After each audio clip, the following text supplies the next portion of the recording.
This is the X-Zone Broadcast Network, broadcasting worldwide on broadcast affiliates and satellite program providers, including CNN Broadcast Network, Sirius Satellite Network, Star Media, Good News Radio Network, Angel Broadcast Network, Wiki Broadcast Network, and WPBN TV. For more information on the X-Zone Broadcast Network, visit us at www.xzbn.net.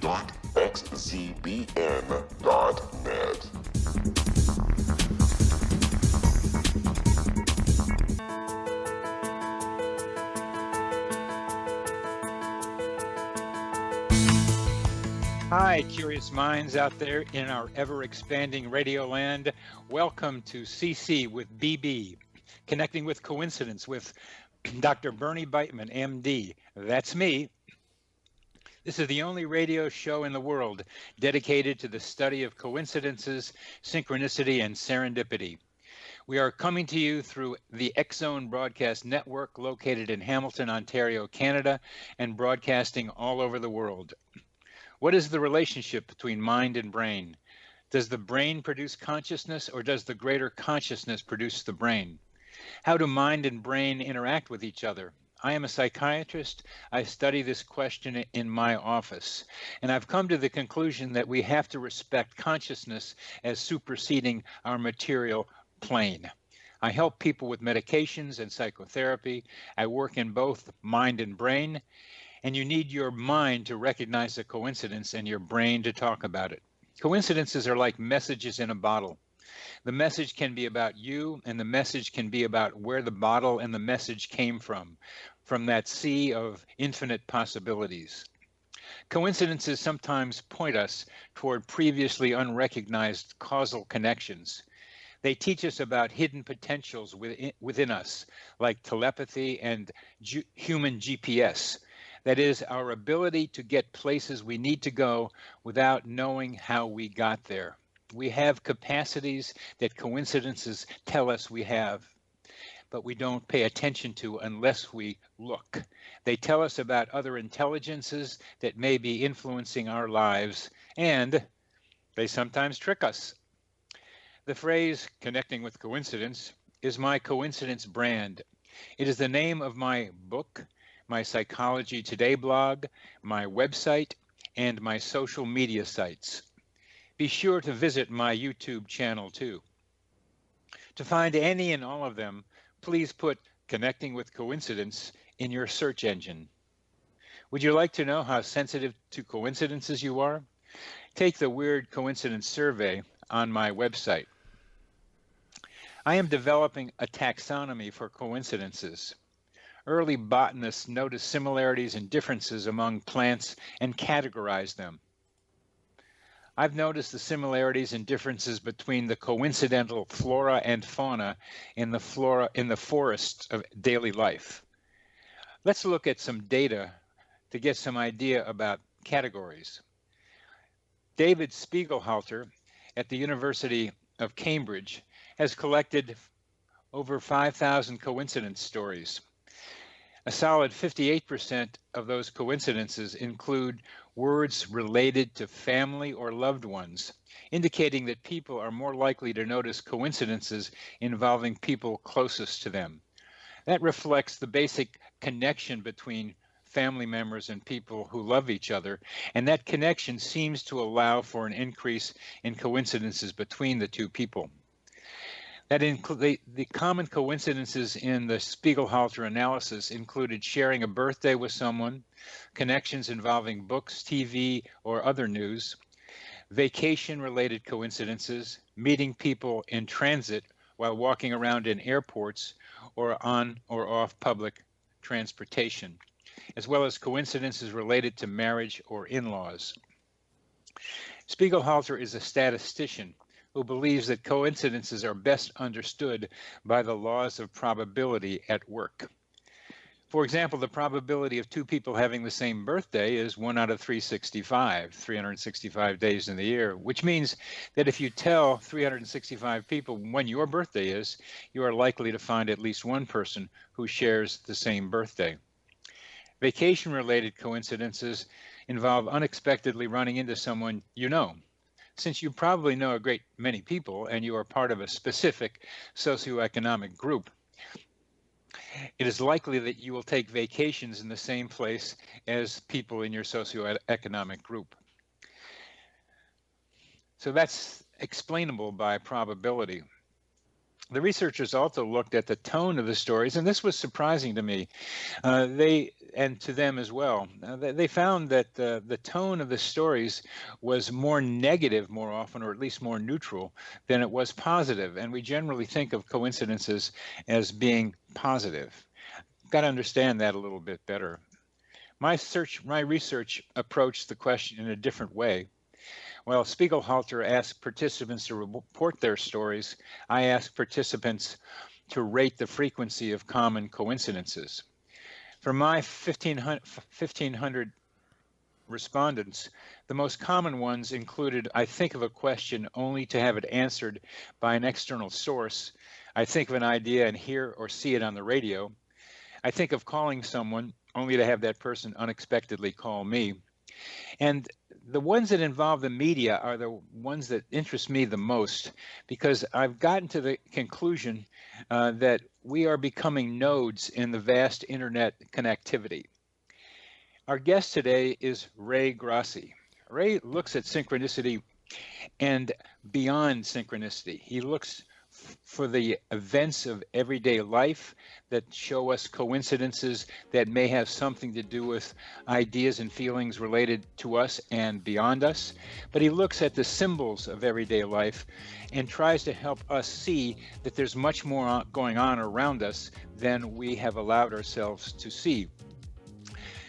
We will come back after a short break.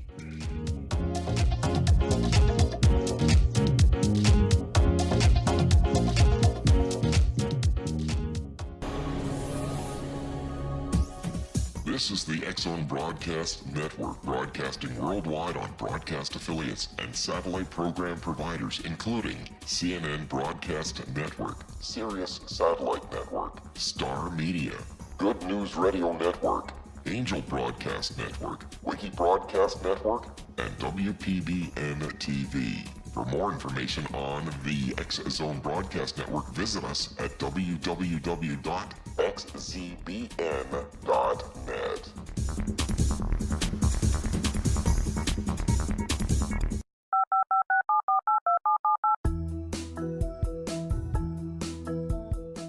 Did you know that when you're on the road with limited data or Wi-Fi, you can still listen to the X-Zone Radio Show with Rob McConnell, The Science of Magic with Gwilda Wiyaka, X-1, Dimension X, Space Patrol, and every minute of the X-Zone Broadcast Network by calling 213-401-0080, courtesy of Audio Now. No smartphone, app, or internet needed. It saves your data plan and it's free if you have unlimited minutes.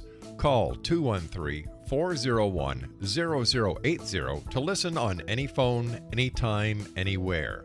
Remember 213-401-0080 for the best of the paranormal, parapsychology, and sci-fi radio programming anywhere, 24/7, 365.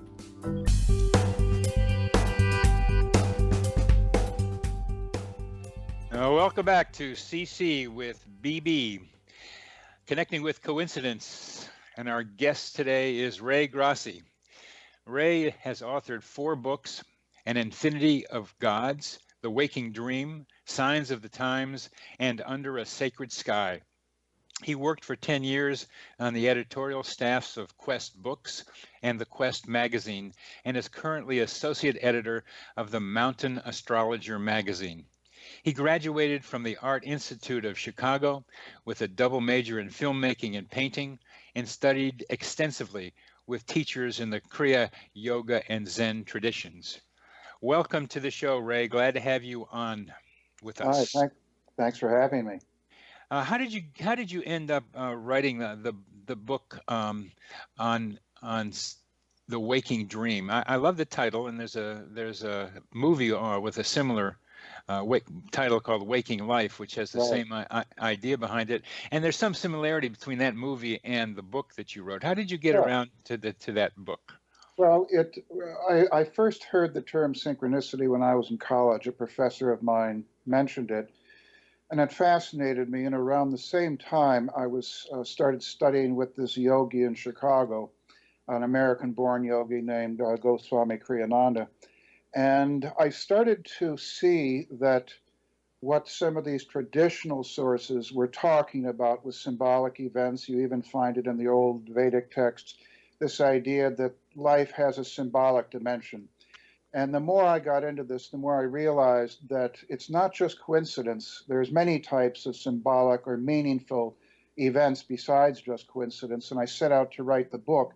It started out as a very small book, and then it wound up, I realized in order to really get to the roots of this, I had to get into other things such as karma and telos or purpose, the theory of correspondences, astrology, etc. So what I was trying to do was present an integral theory, you might say, of synchronicity and how you have to really see synchronicity in this broader context of a symbolic worldview, Yes. symbolic Yes. cosmology. Yes. Did I understand you correctly that you started with synchronicity as you began thinking about symbols more generally? Yeah, in fact, the original thrust of the book was synchronicity. The publisher wound up taking the word out of the subtitle.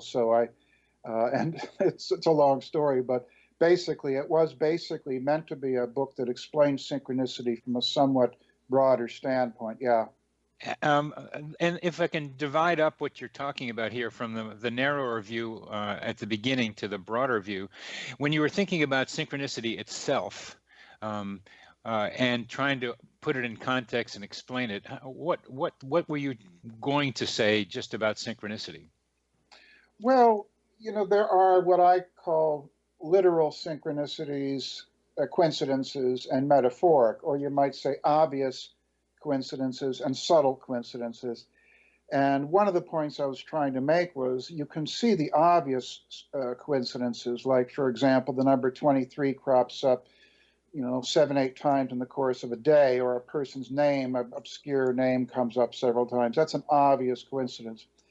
But when you get into a more symbolic sort of epistemology or mindset, you see that our world is rife with subtle coincidences. Like, for example, like you might have a fire, or you look outside and you see a car on fire. That same day, you drop a knife on the floor and it cuts your foot. Or then you look at your horoscope and you see the planet Mars is affecting your chart. And then there's an argument you have with your spouse that night. Those are all linked in a symbolic way, but they wouldn't be obvious to someone that didn't think outside of that literal box. And that is stretching my mind when I hear you say that, because it's fire that's underneath it, or at least kind of aggressive, potentially destructiveness. The Mars energy, but with some power and maybe a force that's destructive in it. And so I think that's the underlying theme you're talking about as I hear it. it's And one of them, yeah. or one of them. Take that apart. Take those four apart for us, please. What do you mean? Which four are you? The four you just mentioned, for the car on fire, the knife, the argument. Well, this is where one of the things that, as I was studying with the various yogis I studied with, I got more heavily into astrology. And I first learned astrology, strangely enough, from a college class. My professor, Maureen Cleary, had been a professor of psychology at the University of Chicago. And she left her psychological background to get into astrology when she discovered how uncanny it was. And one of the things you learn as you get into something like astrology is how things are connected through subtle analogies and linked correspondences, and that our life is a network of correspondences in subtle ways. And so, for example, when a Mars transit comes up, like I was starting to talk about there, you might have various symbols come up in your life on that given day. Or if a Jupiter aspect comes up in your day, there might be different kinds of symbols. And they're all linked, but they might not be obvious to someone that didn't understand the language of symbolism. And when you get into the language of symbolism, you see that our life is permeated with coincidences of that subtle sort.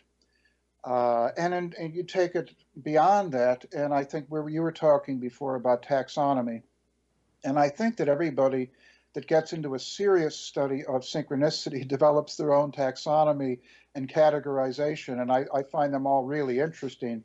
And the one that I have found helpful is the idea that there aren't just personal synchronicities, there are collective and there are universal synchronicities.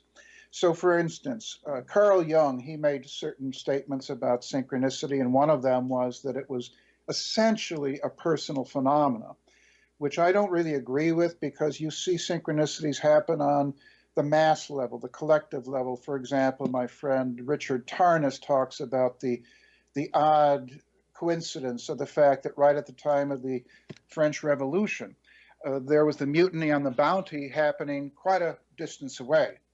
And yet there was no way for there to be any communication between those two events, but it clearly tied into the same sort of archetype, which actually in astrology had to do with the Uranus-Pluto pattern that was happening at the time. Square, probably, huh? No, it was an opposition actually around the 1790s. But it's the same basic energy. We've been under a square the last few years, and that's why it feels kind of like a throwback to the French Revolution or the 60s, when there was a conjunction of Uranus and Pluto. For our readers, for our listeners, Rick Tarnas's book, Cosmos and Psyche, goes through a whole bunch of these correlations between astrological activity and stuff happening on Earth. Right. Right. And by the same token, you could talk about this eclipse that occurred recently, cuts across the U.S., and suddenly we have these natural disasters happen, just like in Turkey in 1999, when a total eclipse cut across Turkey, and you had right after that some major event. Or you take, just put aside astrology for the moment and talk about, I remember when the Shah of Iran had to leave under pressure because of the rising protest, and within 60 seconds of his leaving Iran, there was a major earthquake that hit Iran. And I remember thinking, whoa, this does not bode well for the stability of this country, because it happened at the beginning. That's one of the laws of symbolism and synchronicity that you see in traditional sources, this idea that the beginnings contain the seeds of the outcome. And that's actually the whole basis of not only astrology, but of various cultures like the Native American culture, where they talk about look to the moment of birth of a child. There may not be an obvious coincidence. Take, for example, Nikola Tesla. When he was born, there was an electric storm that occurred right when he was born. Now, is that a coincidence? Well, yeah, it is if you understand the symbolism of his life and how he became so involved with electricity, or there was a strange blue light that occurred over the home of Elvis Presley when he was born, according to his dad, Vernon. And so there's many different kinds of symbols and many different kinds of synchronicities and signs if you understand the language. The idea that you are saying, the idea behind what you are describing, is so very important for us to clarify, that we don't have to just think of two events happening around the same time as unrelated, that we can begin to think about them as having something to do with each other, and that something to do with each other may be very important to understanding what's going on and what can happen. It's not the way we're taught to think these days. And since I'm a psychiatrist, I know patients who overly do what you're talking about. Yes. In a way that is chaotic and overly complex. So finding the place in between is a challenge, but most of us aren't going to get too crazy about it, literally too crazy about it. I wonder if you would go back to your original description of I could say a word about that, because that's a really important point you bring up. Okay. It's very easy to go off the rails with this sort of thing. And there's even a movie, what is it? Someone who lives in his basement. What's the name of that film? I can't remember. But it's you see this. Sigh. they get too caught up in it, but this can happen with anything. A person can get too heavily into meditation. They can get too heavy into psychology. They can get too heavily into anything. And so there always has to be that balance. It's not about trying to decipher every little thing. It's about, finding that balance. Oh, Between great, being great answer. Great answer. You can get too heavily into everything and to lots of things. I needed to have that one because I have to get a little defensive when people go, well, that can be what psychotics think. Well, you can get too yeah, heavy into anything. That's great. But would you please take us back to the original, the first example you gave us so that it's more real life for sure. everybody else? The car on fire, the knife injure the foot, the fight with a spouse, and I think you said Mars in transit. Right.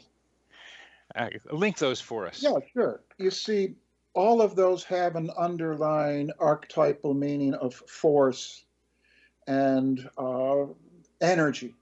Yeah. And energy can be good energy, it can be bad energy, or destructive, I should say. And let's say if a person has a Mars squaring their moon on a given day, that's of a more destructive nature. It doesn't. I wouldn't say it's bad. I'm very careful not to use terms good or bad when it comes to either astrology or synchronicity because it's all relative. But all of those symbols on that given day have a certain energy of extreme force attached to them, or of even a sort of intrusive energy, like the knife landing on the person's foot. I know a woman, for instance, where she met a man, and I asked her what happened the first day she met him, because it turned out to be a disastrous relationship with lots of arguments. And she told me how she was working as a clerk in a store, a health food store. And as she got to talking to this man for the first time, a car literally exploded in flames outside the store. No one got hurt. But that is not exactly a harmonious symbol for the beginning of a relationship. And I looked at her horoscope for that day, and indeed she had a very strong Mars aspect firing. And I'm sure that if we looked at other things happening in her life on that given day or that week, you'd see other things that were connected to it, having to do with Martian sort of symbols. We're coming to the end of this segment. That's very, very interesting, Ray, and we'll continue this after a short break.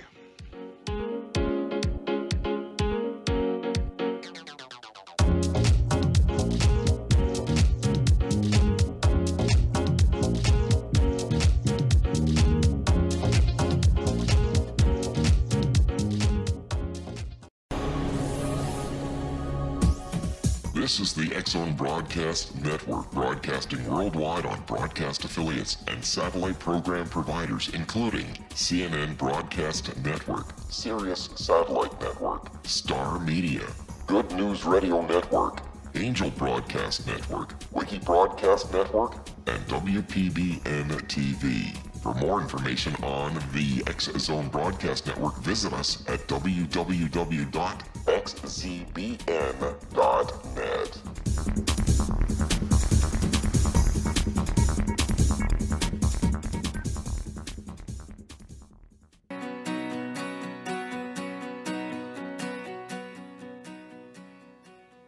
Welcome back to CC with BB. Our guest today is Ray Grasse. We're having a great discussion about symbols and how we can extend our notion of synchronicity to a lot more going on around us. And Ray's been talking about how the beginnings of events, the beginnings of processes contain the seeds of the future. And that's and he gave a good example of a woman meeting somebody in a car exploding outside. I have another story of two people meeting on a dance floor, and as they never really met before, and they'd seen each other before, and they as they were dancing and looking, and they started looking into each other's eyes, they started singing together the words of the song that was being played. And the words of the song that was being played were, "The greatest thing you can ever learn is to love and be loved in return." What do you think of that beginning, Ray? That's good. That reminds me of a friend of mine told me about the time that he was breaking up with his girlfriend, and they were driving down the road, and it was a very somber thing, obviously. And as they stopped at the red light, a car pulled up next to them, an open convertible, and the guy was blasting the radio loud, and the song was the Everly Brothers' Bye Bye Love. And he said he and his girlfriend had to look at each other and laugh, despite how sad that moment was for both of them. Yeah, that's right there. That's right there. Let's talk about you and Carl Jung. You've mentioned where you differ in Jung. It's not just personal; it's cultural as well as maybe large groups as well as cultures and nations. Please talk about how you've been influenced by Jung's work and where you differ from him. Well, Jung was the pioneer. Actually, Paul, as you know, Paul Kammerer was the real pioneer. Yes. And the difference between the Austrian biologist Paul Kammerer was he looked at sequential coincidences, like the number 7 occurs one after the other during the day, whereas Jung chose to focus on simultaneous coincidences, things that happen at the same time.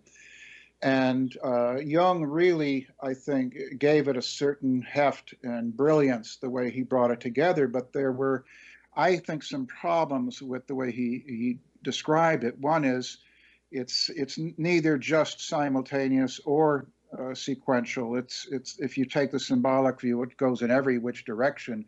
But also this idea that he felt it was eminently a personal phenomena. And he had an argument with, I can't remember the name of the colleague about this question. Was it simply a personal phenomenon or not? And when you see the coincidences happening on the cultural level, like the mutiny on the Bounty, or those that happened before and around 9/11, for instance, or that happened around the launching of the Titanic, you see that it does not just relate to an individual psychology. And by the same token, there are cosmic coincidences. The fact that astrology, there may be a certain aspect between Uranus and Pluto, and then you have an earthquake on the Earth, and that doesn't involve individuals at all, except to the degree that it affects them. And so you have these. There are other things too about Carl Jung's view of it, but basically, again, I don't think it just relates to coincidences. I think it relates to all events in our life. If you understand that symbolic matrix, if you look at the horoscope, you see your entire life as an expression of the symbols and the archetypes in your horoscope, whether or not they're implicated in a given coincidence or not. We live in a symbolic matrix, Ray. I think that is your simple way of describing your message. And I think it's very, very important to be able to get to that. My question about Jung and the personal, what your view is of how far Jungians take the personal and synchronicity. From what I've read, mostly the emphasis of Jungian therapists, Jungian psychologists and therapists, tends to be on individuation. And individuation is the development of the individual to become him or herself. Yes. Most of it seems to me, from what I've read, that it's like it's psychotherapy by coincidence, psychotherapy by synchronicity. It's mostly about psychological things and interpersonal things that therapists generally address. It's not so much about the spiritual. What do you think of that? Well, I think it works on both levels. You know, you have in The Waking Dream, I think chapter 7, I open up with a famous story from the Buddhist tradition about the Buddha walking. He was engaged in these very intense austerities, pushing himself almost to the brink of starvation. And right at that point, according to the legends anyway, there's a group of dancers and singers that come down the road singing a song about string not the instrument too tight or too loose. And based on that, he kind of took that as a symbolic teaching about the middle path. Don't go to extremes. And now that was clearly a spiritual, teaching in the form of that external event. Although you could also say it was psychological. It was also about his individuation as a teacher, as a person. So I see it working on both levels. There's another story that I relate about a woman I knew that was thinking of getting involved with a Sufi group down in, I think it was Nashville. And she was really wrestling with this idea of whether or not to get involved with this group. She had never been involved with anything quite like that before, and she was sitting in the O'Hare airport. And suddenly over the intercom in the airport, there comes a message saying that there is some Islamic prayer in the chapel. And now she had never heard anything like that in the airport before, neither had I. And I, to this day, have never heard any call to prayer in the O'Hare or any airport.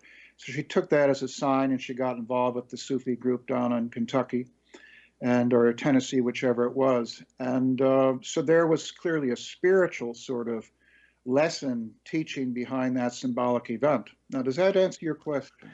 Yes and no. Maybe we'll talk about this a little bit more today, but I am very interested in the use of synchronicity for spiritual development. I think it is a path of spiritual development, and I'm writing a book now that has that as its major thrust: coincidence awareness as a path towards spiritual development. My question is not so much about that, because we agree on that, and I'd love to hear more stories from you about this. But my question is whether Jungians use synchronicity as a path for spiritual development. Well, that's an interesting question. I'm not sure I can speak to that so much, because it's been quite a few years since I was involved with the Jungian tradition. That's an interesting one. I don't know if I can really address that. Okay, I know people that I can ask. My reading of it is the answer to that is very little, because they use it more in psychotherapy than for spiritual development. But I've known Jungians, I have to say this, that do try to cover both bases. They don't see the psychological and the individuation side of it as divorced from the spiritual, and so I think there are some Jungians out there that see those two as intertwined, but I can't speak to the majority, the mass of Jungians out there. Absolutely. I'm sure that's true. I'm talking about what I've read by Jungians. Right. You had a very interesting coincidence involving Norman, the right. Norman wave. Why don't you tell us about that one, please? Yeah, a number of years ago, the first time I traveled to England, I was debating whether or not to take a side trip to the battlefield of Hastings for personal reasons, which I won't go into. And about a week before I was set to leave on my trip, I was standing in line at the bank, and at the moment, I was literally thinking about this because I had to make plans right then and there.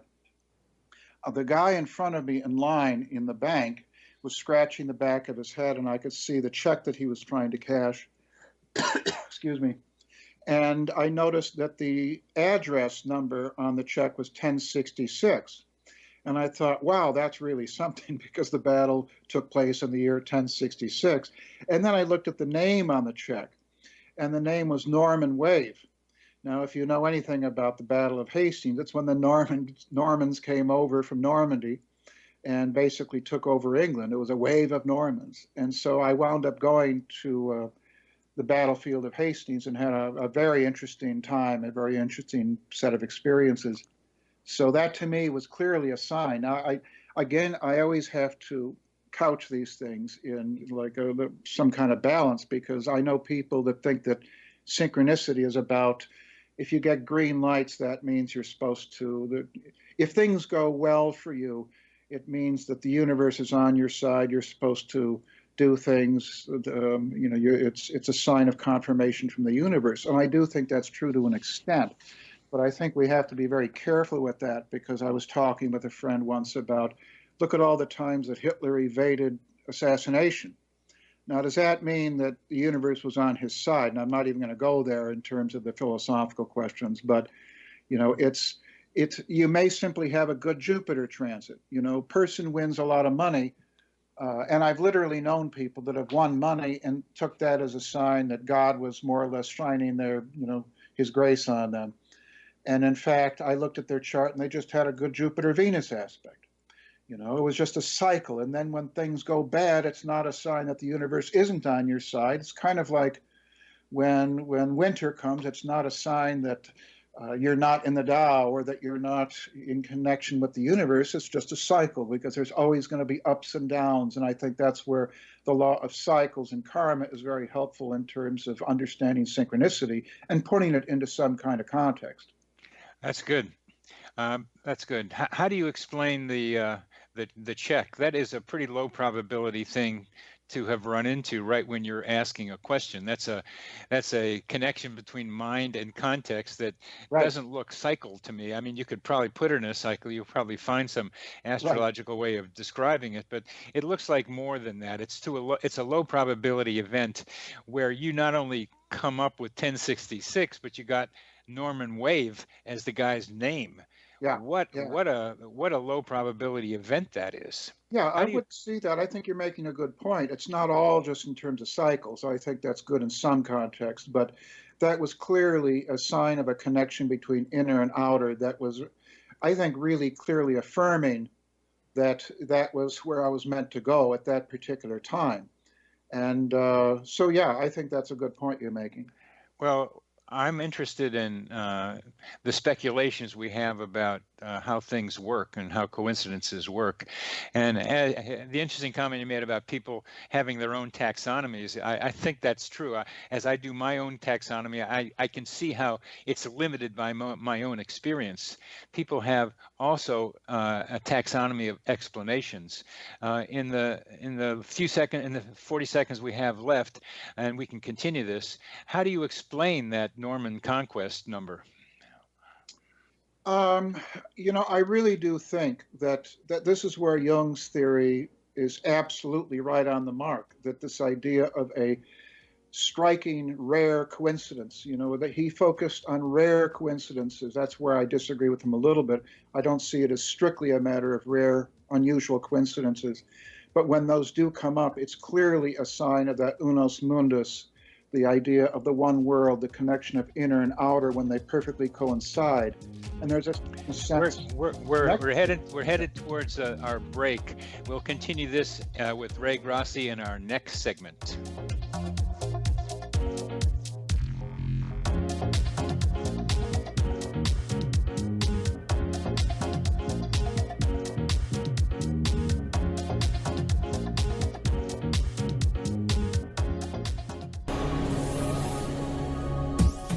This is the X-Zone Broadcast Network, broadcasting worldwide on broadcast affiliates and satellite program providers, including CNN Broadcast Network, Sirius Satellite Network, Star Media, Good News Radio Network, Angel Broadcast Network, Wiki Broadcast Network, and WPBN TV. For more information on the X-Zone Broadcast Network, visit us at www.xzbn.net.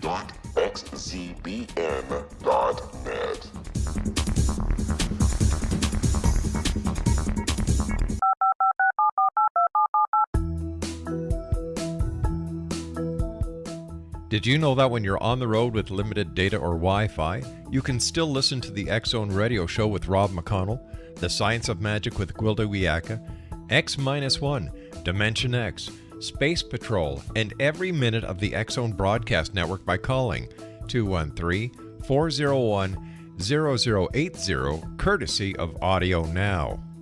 No smartphone, app, or internet needed. It saves your data plan and it's free if you have unlimited minutes. Call 213-401-0080 to listen on any phone, anytime, anywhere. Remember 213-401-0080 for the best of the paranormal, parapsychology, and sci-fi radio programming anywhere, 24/7, 365.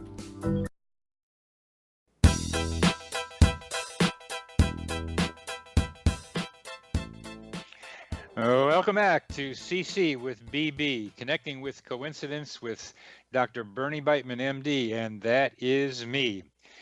Today we're talking with Ray Grasse, and we are expanding our view today about what synchronicity and coincidence is, because Ray is teaching us to pay attention to the possibility that we live in a symbolic matrix, and that we can learn how to understand the symbolic matrix and learn to understand ourselves and find guidance and a lot of interesting ideas about how the way the world works from looking at the world from this perspective.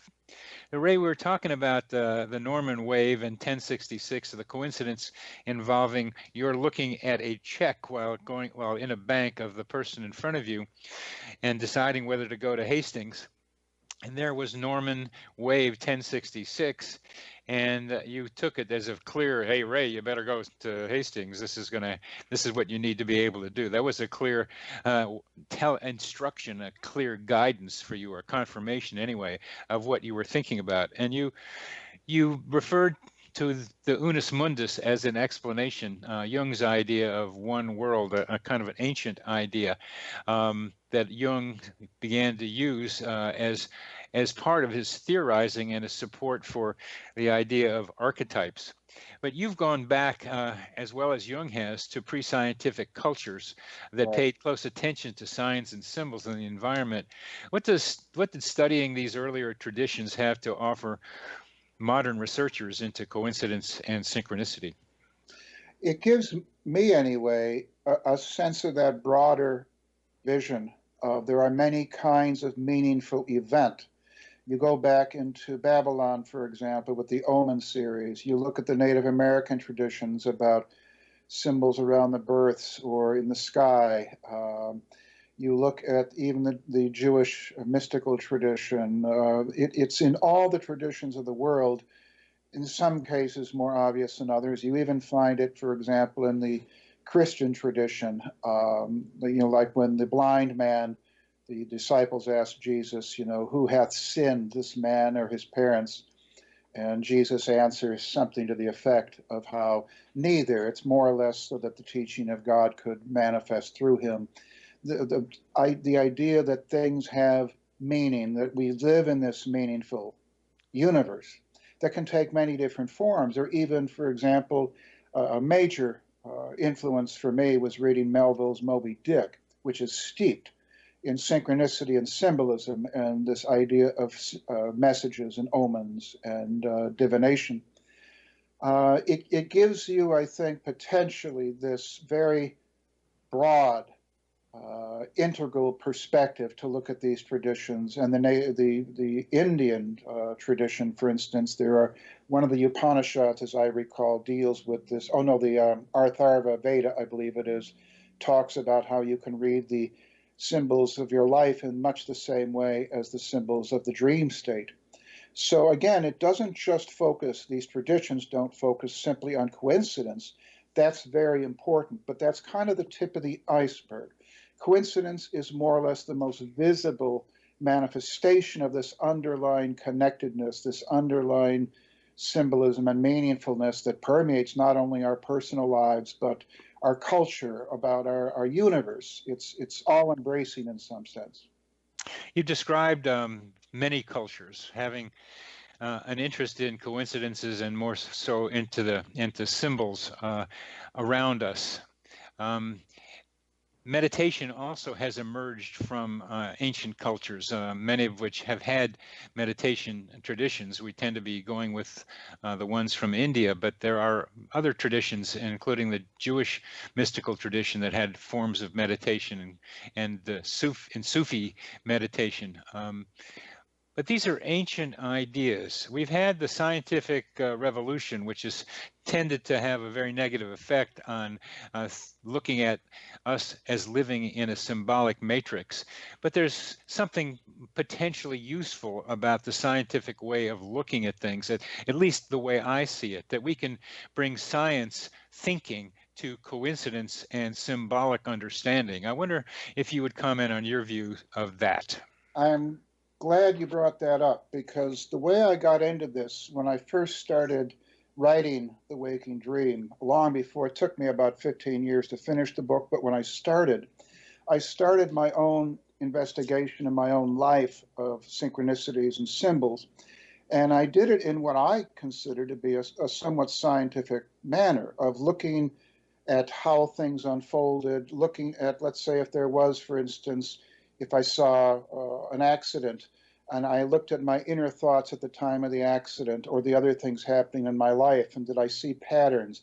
I didn't go in with presuppositions. I tried to look at the evidence in terms of, did things happen in connection with one another? What did the coincidences occur when I was going through periods of emotional or psychological change? Or, for instance, if a child was born, like if my brother gave birth to a child, I looked at the symbols that happened around that child's birth, and I followed that child as it grew up to see, did the symbols more or less foreshadow that child's life? You can take a very scientific attitude towards investigating coincidences and symbols and meaningful events of many types. You have to with astrology, for example, and that's one of the things. If someone wants to understand synchronicity, in my opinion, you can do no better than to study astrology, because it is the science of synchronicity in terms of looking at correspondences, looking at analogies, looking at symbolic connections. And it becomes very scientific over time. Now, it's not scientific in the sense of it can't be quantified in the normal laboratory way, because we're talking about hermeneutics here. We're talking about qualities. Synchronicity, in my opinion, to some extent, has to be a science of qualities, less so than, let's say, a science of quantities. Understanding those connections that exist on more metaphoric and symbolic levels. So that's a simple answer to your question. Could you define what you mean by a science of qualities? Yeah, for instance, I used the example before of different Martian symbols occurring in a given day, such as, fire or knives or arguments or things like that. Now, if you understand the qualities of those symbols, the meanings, the Martian nature of those symbols, you start to see connections that aren't really obvious from a purely quantitative standpoint. The quantitative perspective is good for studying literal coincidences, such as obvious things like the number 23 occurring many times in the course of a day. You can catalog that, and you can study how many times that happens and calculate that in statistics. It's much harder to calculate statistics with qualities, though it can be done to some extent. The Gogolin research with astrology, for example, which is a little too involved to get into here, or the Kalisko experiments. I do think there are ways of studying and testing qualities, but it's quite complicated and quite involved. I think there are some emerging scientific computer-based ideas that might make this a little easier. One of the things that human beings do so well and have needed to do so well, help survival, is our ability to recognize patterns. And this pattern recognition you've just described in the 4 instances of the example you gave, of recognizing the pattern of force, and then seeing how that pattern of force manifests itself in 4 different places. Computers are getting able to do some pattern recognition. It's not just voice recognition, which took a while to be able to do, but more abstract patterns like the ones we're talking about. And that may be a way of putting numbers, which is what science loves to do, on qualities. What do you think of that? I think that really can be done. I have yet to see it done really on a totally successful level, but I do think that there are ways of doing this, and I'm hoping that with this computer revolution that we're going to see more of that in the years ahead, because I think it's really the future of synchronicity on one level anyway. Is that kind of what you mean by the science of qualities, to being able, with pattern recognition is central to that? Because that's what I think. I think that's a big part of it, but I also think a big part of it is, if you look at the esoteric traditions, you see these things called tables of correspondences. The idea that everything can be categorized in the universe according to certain symbolic qualities. You find this in many traditions. And if you understand those categories, those archetypal categories, as opposed to, let's say, purely physical or quantitative categories, and quantities, I think that understanding those tables of correspondences are a major key to this. That, again, how can that be applied in, let's say, testing context? How can it be used with, let's say, computers and science? That still has to be worked out, I think. Well, we got about a minute left, Ray, and we've begun to touch on a whole new area for our discussion, the nature of archetypes, and these are underlying patterns that Jung started talking about, but Plato did also, and so have many others. And you're alluding to them. You got 40 seconds to tell us where archetypes play a role in the science of qualities. You know what? Something that I think might be helpful is, can I close with a quote from Emerson that really sums up what I've been saying here the whole time? Please do, and then we'll end. Okay. The whole world is an omen and a sign. Why look so wistfully in a corner? The voice of divination resounds everywhere and runs to waste unheard, unregarded, as the mountains echo with the bleatings of cattle. Ray, Grasse, thank you very much for being on Connecting with Coincidence. It's been a pleasure talking with you. My pleasure. Thank you.